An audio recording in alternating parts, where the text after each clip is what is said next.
السلام علیکم ورحمۃ اللہ وبرکاتہ۔ معزز سامعین، آج ہم انشاءاللہ سورہ آل عمران کی آیات 190، 191 اور 192 سمجھنے کی کوشش کریں گے۔ سورہ آل عمران کی آیات 190 تا 191، ان دو آیات میں اللہ تبارک و تعالیٰ نے جو بات فرمائی ہے اس کا خلاصہ یہ ہے کہ عقل مند اصل میں وہی لوگ ہیں جو اللہ تبارک و تعالیٰ کی قدرتوں میں غور و فکر کرنے والے ہیں۔ پہلے میں آیات پڑھ لیتا ہوں، اس کے بعد پھر انشاءاللہ ان کو سمجھتے ہیں۔ اعوذ باللہ من الشیطان الرجیم، بسم اللہ الرحمن الرحیم۔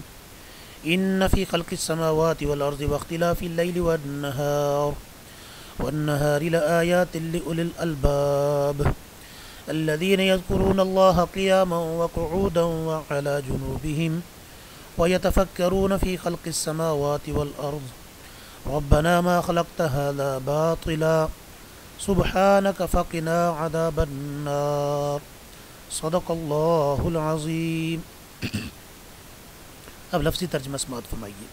ان بے شک، فی میں یا بیچ، خلق پیدائش، پیدا کرنا، السماوات آسمانوں، والارض اور زمین، ان فی خلق السماوات والارض بے شک آسمانوں اور زمین کی پیدائش میں، واختلاف اور بدل بدل کے آنے جانے میں، اللیل والنہار رات اور دن کے، لآیات البتہ یا یقیناً اللہ کی قدرت کی نشانیاں ہیں، لی واسطے، اولی الالباب عقل والوں کے۔ عقل والے کون ہیں؟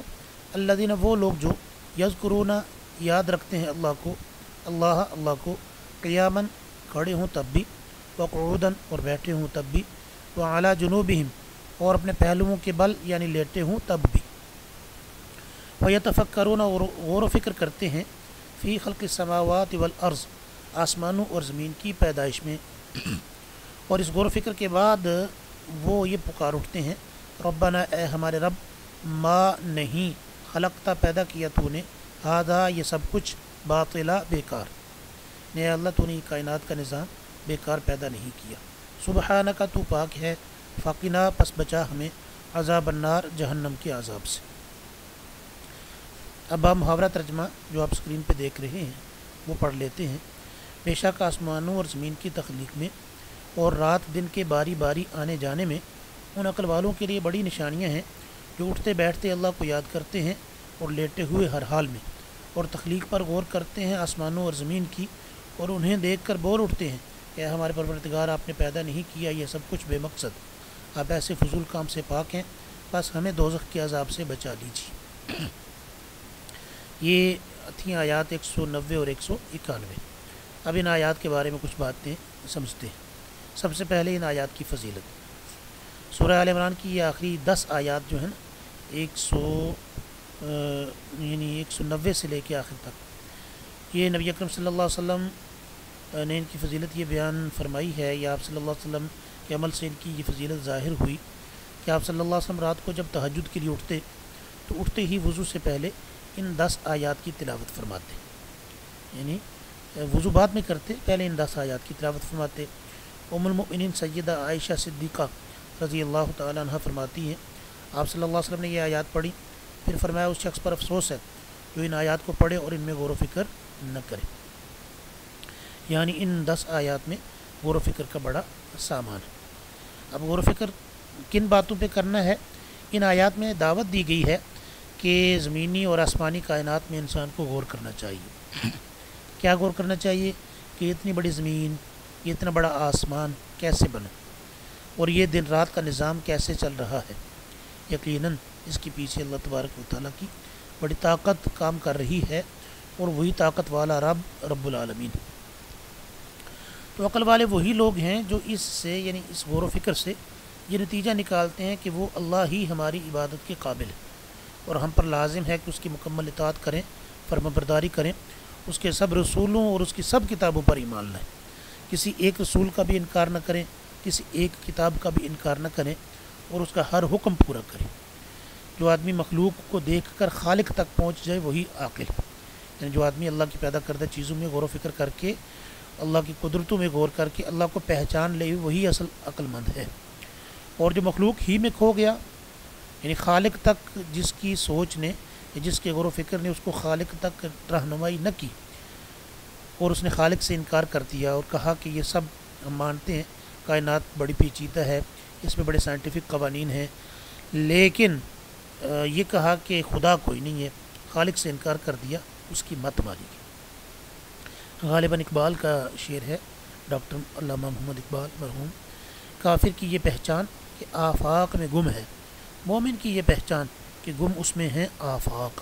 یعنی کافر وہ دنیا کے اندر گم رہتا ہے، مومن کے اندر تو کئی دنیا خود بستی ہے۔ یہ بھی معلوم ہوا کہ کائنات کی ہر چیز اپنے خالق کا پتہ دے رہی ہے، اپنے خالق کا بتا رہی ہے، صرف عقل سے کام لینے کی ضرورت ہے۔ کیا مطلب؟ کائنات کی ہر چیز، پوری جو کائنات ہے نا، اس کو عالم کہتے ہیں۔ عالم کا معنی ہے جہان۔ اس کو عالم کیوں کہتے ہیں؟ عالم اس میں اعلیٰ کا صیغہ ہے، ما یعلم بہ الشیء۔ عالم لغوی معنی کے طور پہ اس کو کہتے ہیں جس کے ذریعے کوئی چیز معلوم ہو۔ تو ساری کائنات اللہ کو معلوم کرنے کا ذریعہ ہے۔ کائنات کی ایک ایک چیز اس پہ غور کیا جائے تو وہ بول بول کے گواہی دیتی ہے اس بات کی کہ مجھے کوئی بنانے والا ہے اور وہی اللہ ہے۔ تو کائنات کی ہر چیز اپنے خالق کا پتہ دے رہی ہے، صرف عقل سے کام لینے کی ضرورت ہے۔ اب اس میں جو عنوان میں نے آپ کے سامنے شروع میں ذکر کیا نا کہ اللہ تبارک و تعالیٰ نے سمجھایا، یہ ہے کہ عقل مند وہ ہیں جو ہر حال میں اللہ کو یاد کرتے ہیں۔ کیسے؟ کہ اللہ تبارک و تعالیٰ نے خود آیت نمبر 191 میں فرمایا کہ عقل مند کون ہیں؟ الذین یذکرون اللہ قیاما وقعودا وعلی جنوبہم۔ عقل والے وہ لوگ ہیں جو اللہ تعالیٰ کو یاد کریں، بلکہ یاد رکھیں، کھڑے بھی، بیٹھے بھی، لیٹے بھی۔ مراد یہ ہے کہ ہر حالت اور ہر وقت اللہ تعالیٰ کی یاد میں مشغول ہو۔ کائنات میں غور کرنے والا مومن ہر حال میں کھڑے بیٹھے لیٹے اللہ کو یاد رکھتا ہے۔ نعمت ملنے اور تعجب آنے پر، یعنی حیرانی پہ، سبحان اللہ کہتا ہے، واو نہیں کہتا۔ صدمہ پہنچے تو انا للہ و انا الیہ راجعون کہتا ہے۔ کسی کی تعریف کرے تو ماشاء اللہ، یعنی زبردست نہیں، اور شکریہ ادا کرے تو جزاک اللہ۔ الغرض ہر حالت میں اللہ ہی کو یاد کرتا اور اللہ ہی کو پکارتا ہے۔ اس سے معلوم ہوا کہ آج کی دنیا نے جن چیزوں کو عقل مندی کا معیار سمجھ لیا ہے وہ صرف دھوکہ ہے۔ ہم سمجھتے ہیں کہ جو آدمی اچھا کاروبار کرتا ہے وہ عقل مند ہے، جو آدمی دوسروں کو چکر دے جاتا ہے وہ عقل مند ہے، جو آدمی اپنے جذبات کو چھپا لیتا ہے وہ عقل مند ہے۔ لیکن اللہ تبارک و تعالیٰ نے فرمایا کہ عقل مندی کا اصل معیار کیا ہے؟ کہ آدمی ہر حال میں اللہ کو یاد رکھے اور اللہ تبارک و تعالیٰ کی پیدا کردہ چیزوں میں اور اس کی قدرتوں میں غور و فکر کر کے اس کی معرفت حاصل کرے، اس کو پہچانے۔ عقل سلیم کی بات یہ ہے کہ آدمی اپنے پیدا کرنے والے کو نہ بھولے اور کائنات میں پھیلی ہوئی اللہ کی قدرتوں میں غور و فکر کرے۔ غور و فکر کا نتیجہ کیا نکلنا چاہیے؟ وہی جو ربنا ما خلقت ھذا باطلا سبحانک فقنا عذاب النار میں ہم نے پڑھا کہ جب بندہ کائنات میں غور و فکر کرے تو غور و فکر کر کے اس کو یہ سمجھ آتی ہے کہ اتنی بڑی کائنات کا یہ اتنا بڑا نظام یہ بیکار پیدا نہیں ہوا۔ تو انسان جو ساری کائنات کا خلاصہ ہے، جو ساری کائنات کی سب سے بہترین مخلوق ہے، یہ اللہ نے بے مقصد پیدا کی ہوئی ہو، یہ تو سوال ہی پیدا نہیں ہوتا۔ تو جب اللہ تبارک و تعالیٰ نے ساری کائنات مقصد سے پیدا کی، اللہ بے مقصد کام کرنے جیسے عیب سے پاک ہے، تو کائنات کی سب سے بہترین اور سب سے اشرف مخلوق انسان کو یقیناً سب سے بڑے مقصد کے لیے پیدا کیا گیا۔ تو ظاہر ہے کہ ہم میں سے ہم سمیت ہر بندہ اپنے اس مقصد کو کما حق کو پورا نہیں کر رہا۔ اس لیے اہل ایمان کائنات میں جب غور و فکر کرتے ہیں اور سوچتے ہیں کہ اللہ نے یہ کائنات بے مقصد پیدا نہیں کی، تو ہمیں بھی کسی مقصد کے تحت بنایا، کیا ہم وہ مقصد پورا کر رہے ہیں یا نہیں؟ وہ اپنے وہ پیدا کرنے کے مقصد میں کوتاہی جب محسوس کرتے ہیں تو یہ دعا کرتے ہیں کہ اللہ ہمیں آگ کے عذاب سے بچا۔ اور ربنا ما خلقت ھذا باطلا، اے اللہ تو نے یہ سب کچھ بیکار پیدا نہیں کیا، یہ سب کچھ بیکار نہیں تو یقیناً ہم بھی بیکار نہیں۔ جب ہم بیکار نہیں ہیں، مقصد سے پیدا ہوئے ہیں اور ہم اپنا وہ مقصد پورا کما حق نہیں کر رہے، تو اے اللہ تو معاف فرمانا اور ہمیں آگ کے عذاب سے بچانا۔ یہ آیت نمبر 191 اور 191 تھی، اور آیت نمبر 192 میں بتایا گیا، یعنی آیت نمبر 190 اور 91 میں کیا بتایا گیا کہ اصل عقل مند کون ہے، اور آیت نمبر 192 میں بتایا گیا کہ اصل رسوائی کسے کہتے ہیں؟ یہ آیت بھی میں آپ کے سامنے پڑھ لیتا ہوں۔ اعوذ باللہ من الشیطان الرجیم، بسم اللہ الرحمن الرحیم، ربنا انک من تدخل النار فقد اخزیتہ وما للظالمین من انصار، صدق اللہ العظیم۔ لفظی ترجمہ سن لیجیے۔ ربنا، اے ہمارے رب، انکا، بے شک تو نے، من، جس کو، تدخلا، داخل کر دیا، النارا، جہنم میں، پس، قد، یقیناً، اخزیتا، رسوا کر دیا تو نے وہ اس کو، وما للظالمین، اور نہیں ہوگا ظالموں کے واسطے، من انصار، کوئی مددگار۔ اے ہمارے رب، آپ جس کسی کو دوزخ میں داخل کر دیں اسے آپ نے یقیناً رسوا ہی کر دیا، اور ظالموں کو کسی قسم کی مددگار نصیب نہ ہوں گے۔ اس کی تھوڑی سی تشریح سمجھ لیتے ہیں۔ سیاق و سباق، اس سے پہلی آیت میں ذکر آ چکا ہے کہ آسمانوں اور زمین کی تخلیق اور شب و روز کے اختلاف میں اہل عقل کے لیے بہت سی نشانیاں ہیں، جن کے ذریعے انسان اللہ تعالیٰ کی وحدانیت یعنی اس کی توحید، اس کی حکمت کاملہ یعنی اس کے ہر کام میں جو لاجک ہے، اور قدرت تامہ یعنی اللہ تبارک و تعالیٰ کی جو اللہ کا جو ایبسلیوٹ کنٹرول ہے اس کو سمجھ سکتا ہے، اور ایمان بھی اختیار کر سکتا ہے، اللہ تبارک و تعالیٰ کی وحدانیت کا عقیدہ اختیار کر سکتا ہے کائنات کے اندر غور و فکر کے ذریعے۔